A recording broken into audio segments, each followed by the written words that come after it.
నేను సెలవులకి ఇంటికొచ్చాను, ముగ్గులేసుకోవడానికి ఇంటికొచ్చాను అర్థం కావట్లేదు.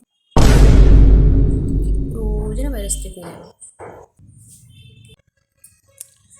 మా స్పెషాలిటీ ఏంటంటే పెట్టిన ముగ్గు మళ్ళీ చెరిపి మళ్ళీ పెట్టి మళ్ళీ చెరిపి మళ్ళీ పెడతాం. నేను రాజమండ్రి నుంచి ఇక్కడ ముగ్గులు పెట్టుకోవడానికి వచ్చాను గాయస్. మా అమ్మ నన్ను అలా చేసింది. ఎవరినైనా నమ్మొచ్చు గాయస్, మా అమ్మని మాత్రం నమ్మకూడదు. ఎందుకంటే 20 మినిట్స్లో ముగ్గు వేసి వెళ్ళిపోయామండి. మేము వచ్చింది 8కి, ఇప్పుడు 10:30 అవుతుంది. 2.5 గంటలు ముగ్గు వేయించింది మా అమ్మ నాతో. ఇక్కడేమో చలి పుట్టింగ్, వణుకు పెట్టింగ్, వర్షం కమ్మింగ్, చిరాక్ కమ్మింగ్ గాయస్. నాకు ఫైనల్ అవుట్పుట్